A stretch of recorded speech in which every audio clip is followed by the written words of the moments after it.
Heidi ho neighbors, Rado Goji here, and welcome back to Let's Play Baldur's Gate. When we left off, Jaheira died, we were attacked by bandits and stuff, and I reloaded the save. Jaheira's not dead, and those farts were gibberlings this time around. But I don't think we've gotten to the part where we're actually, we were actually attacked by bandits yet. I think it's a little further down this way. One thing to note, I guess, I don't know if I really need to note it. Well, this is the caravan we were looking for, I guess. I found out why the auto pause wasn't working. It was because when I reinstalled the game, none of my options carried over. So I set up some auto pausing. So if we find enemies, if enemies show up like they do now, oh hey, check this out, it's paused and I can be prepared, and they won't just take pot shots and Jaheira and kill her.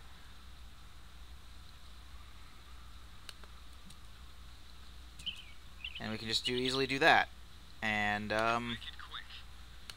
take out some bandits. Aw yeah, bandit taking outing. So we are pretty much good to go as far as all that is concerned. I need to put magic missile back in there, although basically doing like what I did before. I'm going to use the wand a bit, get some use out of it. And that's pretty much all there is to it, really. And there are Svarts here now.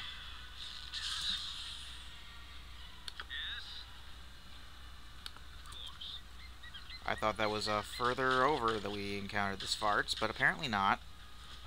I think we'll be okay, though, because we are super prepared this time around. And I just gotta basically keep an eye on things and make sure that everyone has something to do at all times. For example, that bandit died, so I'm gonna go tell Khalid, I don't know, attack this Svart or something. Because, as we've seen a lot recently, my party members have an interesting habit of not attacking anything else after they kill something. And if there are still enemies around, they don't go after the other enemies. And there's a bit of slowdown going on. I think it might be because of the weather effects, but who knows. Okay, so Rado's not doing anything. Attack that Svart. Actually, he's already attacking that Svart, so attack this bandit. And so on and so forth. Imoen does a good job of attacking enemies automatically, though, so no real problems with Imoen in that particular instance. Sometimes it takes a little while for you to get back in your rhythm with this game. And, yeah.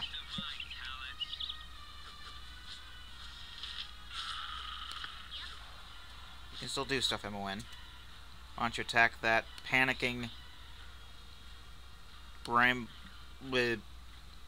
don't know what I was saying there. Why don't you attack that running away Svart guy before he runs to the other side of the freaking map. I just keep pelting with magic missiles. That'll work.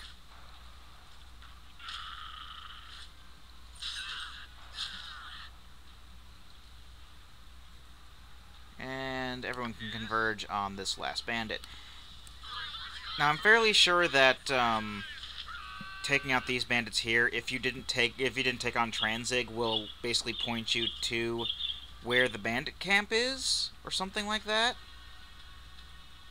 However, we already did that, so we're basically just getting rid of them for experience and the scalps. So he didn't go too far. Ah, see? There we go. Autopause weapon unusable. That means that she's basically reloading her bow. But otherwise, it would have probably meant, she's out of arrows. You might want to do something about that. Okay, Dynahair, you want to pick that up so badly?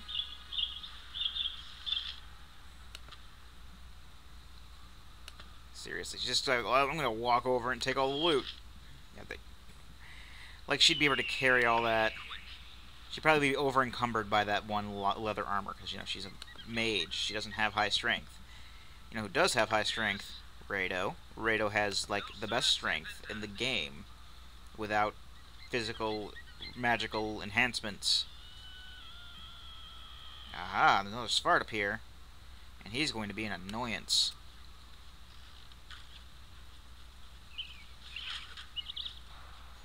So I'll kill him before I continue looting.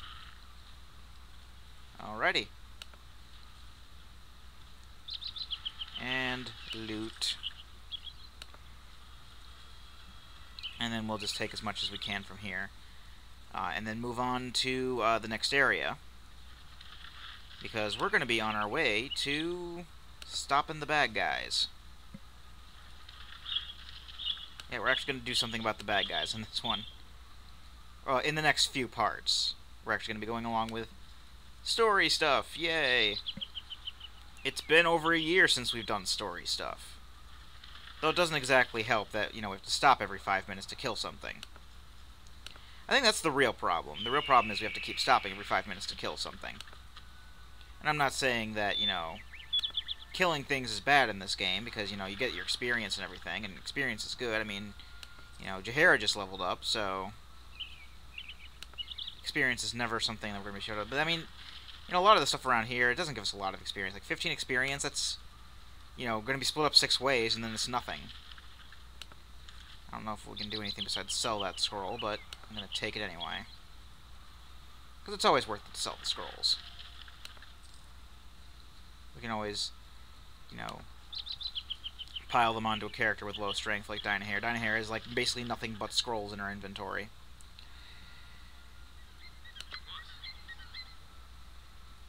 Alright, let's gather up the party and then do a tiny bit of management here. You can wear the necklace for now.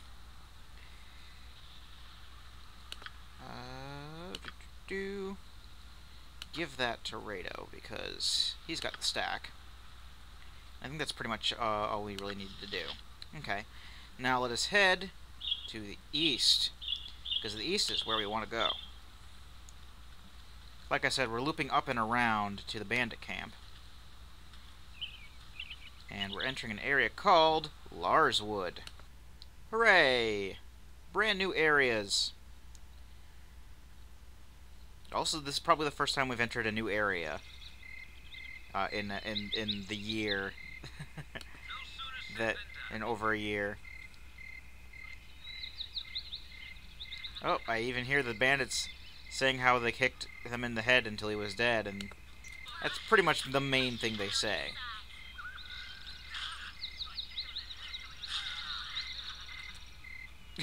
We're just steamrolling them. Yeah, let's just, you know, they're bandits. Just steamroll them.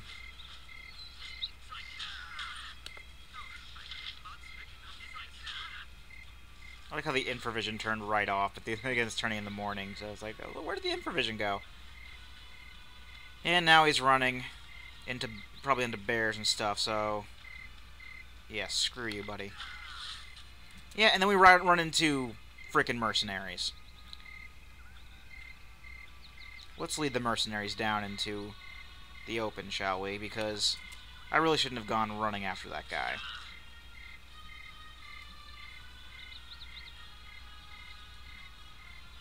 Where is he? Khalid sees him. Where's Khalid? Khalid is you. Where do you see him? Where is he, Khalid? Where is he, boy? He's right there. That's a Black Talon mercenary. He's got magic arrows, as you can see from the little dust trail. There's a bunch of them, and they've got ice arrows. That can't be good.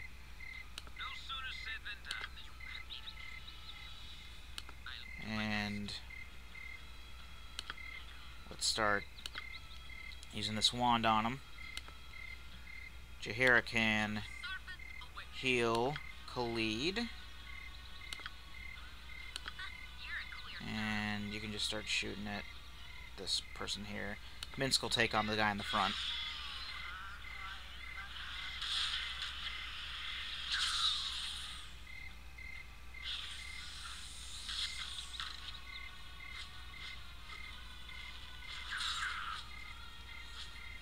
now that we're actually got our guys divvied up and we know what we're doing, we're not doing too badly.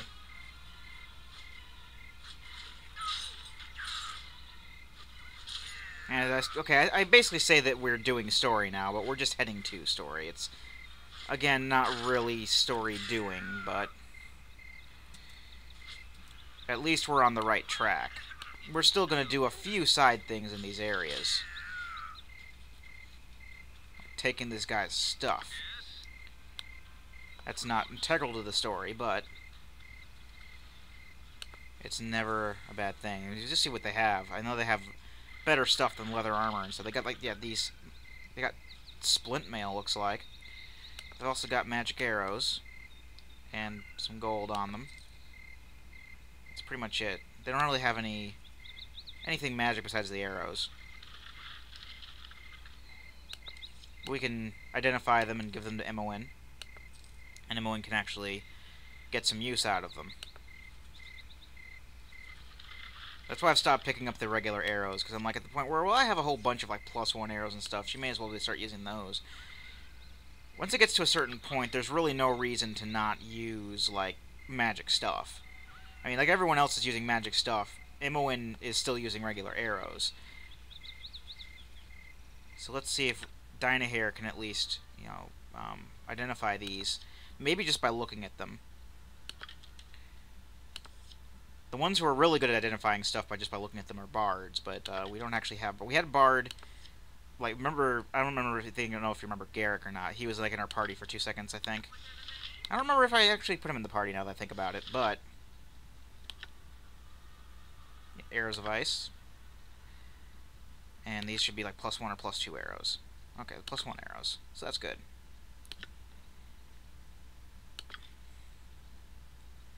And I feel a sneeze coming on, so I may turn the volume down if it comes out, but okay, so you have 8 normal arrows left. We're going to put them up here, and then when you're done with those, we're going to start using +1 arrows, because we are getting to fancy doos now. And we have fire and ice, just in case we ever need those. You have a necklace on, apparently. I don't know if I missed that before, or when we got that, but I'll make sure to sell it next time around. Okay. So now, despite the fact that we're just kind of passing through Larswood, as you might expect, there is some stuff to do here. One of them is actually kind of integral. This is what I was talking about. It's kind of integral to the plot if you didn't fight Tranzig, and it's basically finding a specific guy who knows where the bandit camp is. Now we're just gonna, you know, right out kill him because we don't need to know where the bandit camp is. We kind of already know. So he'll just be experience fodder for us. Actually, before I go too much farther, I'm going to heal, because Khalid and Jaheira could use it, despite the fact that it's just cure light wounds, and it does bugger all for the most part. I know I rag on this a lot, but, you know, we're at the point where we really need to start having better cure spells, because we have so much more HP. I mean, it still did heal a lot of that damage, but, you know, I figure it might be a good idea to heal while we're at just that much damage. Because it's not like we're in an MP system. We have limited uses of magic per day.